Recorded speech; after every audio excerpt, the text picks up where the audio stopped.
On the other hand, the mastermind of the monster invasion, Michelle, is sipping wine and thinking that Ishtar might have already been destroyed by now. Just then, his servant comes in with urgent news and Michelle thinks that it is the sweet news of their victory. However, the servant tells him that the monster horde has retreated and scattered instead of attacking Ishtar. Michelle can't believe this news at all, and he demands an explanation from his servant, but the poor fellow has no idea himself. Meanwhile, Claire tries to use her skills on the golems as well, but that doesn't work and Lloyd realizes that the demons must be interfering. He decides to meet up with his party to discuss what they should do next and enchants himself as Claire so that they can run fast.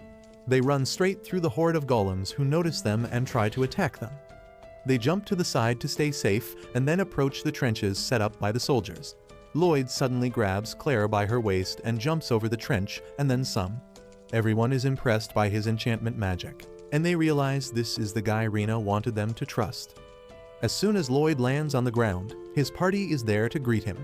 He tells them that it is all thanks to Claire that the monsters are retreating, but now they have to deal with the golems. He suddenly falls to his knees, and his friends get worried that he is too exhausted after casting support magic non-stop. Lloyd, however, tells them that he will rest only after the battle is over. Just then, the guildmaster comes there to greet Lloyd, and he is surprised to see a furry with him. Lloyd asks him to take Claire to safety, and the guildmaster orders the knights to look after her.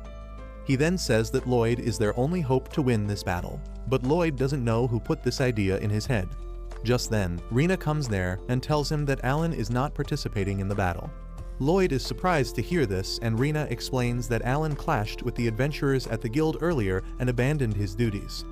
Lloyd can't believe he left the people of this city in danger despite being the hero, and Rena says that he doesn't even deserve to be the hero.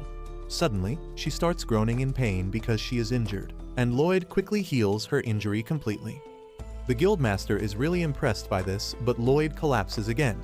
Rena helps him get back on his feet and then tells him that as long as he was in their party, they felt invincible, but once he left, they realized they were just above average. She says that she should have realized it earlier and stopped the others from kicking him out, but Lloyd doesn't believe he is anything special. Luckily, he doesn't have enough time to yap about how weak he is because the golems reach the front lines just then. Everyone gets ready to fight and decides to charge straight at the golems, and Lloyd yells at them to stay back because the golems are not ordinary. However, he is too late, and the knights find out about the golems being enchanted as their swords snap on hitting them. The golem hits the knights away, and Rena immediately takes charge of the battlefield again. She commands the magicians and archers to attack the golem from a distance, but their attacks don't do any damage. The golem crosses the trench, pushing the soldiers back, and everyone starts to panic. Lloyd decides to cast buffs on everyone, but his friends tell him it might be too much for him. Lloyd says he can handle it and casts 2 enchantment spells on all people according to their needs. However, that exhausts him even further, and he thinks that the magic effects won't last for too long. He tells his friends to hurry up and finish the battle, and Yui immediately climbs on the scaffolding to tell everyone about the incredible buffs Lloyd has cast on them. She says they can easily win this fight now, but the knights have a hard time believing her. Just then, a golem attacks them and they panic, but Rena comes in clutch and saves their ass. Following her lead, Yui attacks the golem, destroying it. Rena uses that to advertise the strength of Lloyd's enchantment magic, and she tells everyone that they are much stronger right now. Everyone immediately verifies it, and their confidence soars through the sky. Lloyd asks his friends to support everyone, but he is feeling really weak now, and the guild master takes him to a place where he can rest. Meanwhile, Cross begins leading the archers to shoot the fireballs to land double damage on the golems. Dagas and Silica also fight on the front lines, taking down multiple golems with her powerful magic. The fight continues, and soon, almost all the golems are destroyed. Yui sets her eyes on the last one remaining, but another adventurer tries to get the jump on her. However, as he strikes the golem, his sword shatters and everyone realizes that Lloyd's spells have reached their limit. Everyone gets scared and runs away as the golem approaches the city gates, but Yui stands in its way. However, just as it is about to attack her, Rena tackles her to get her to safety and Dagas blocks the heavy attack. Lloyd realizes that they can't win on their own, so he uses the last bit of his power to enchant Yui's sword. She sees this and asks Rena and Dagas to support her. They combine their strengths to block the attack, and then Yui attacks the golem, destroying it with one slash. Everyone starts celebrating their victory that they once thought was impossible, and Lloyd finally gives himself the chance to relax, passing out immediately. On the other side, the demon General Grist reaches Michelle's castle to complain about his utter failure. Not only did they fail to destroy Ishtar, even Claire was taken away from them. However, he doesn't find Michelle there, so he destroys his office instead, and swears to end his life the next time he sees him. Back in the city, Lloyd wakes up after a day of sleeping soundly. Yui comes to check up on him, and he begins b***ing and crying that he fainted because he was weak.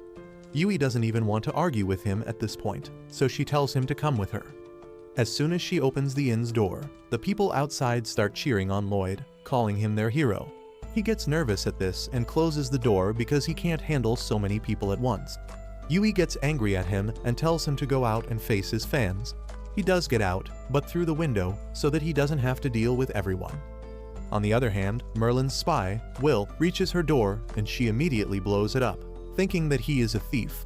However, Will doesn't even get a scratch from the blast, and Merlin lets him in, where other members of her party are already present.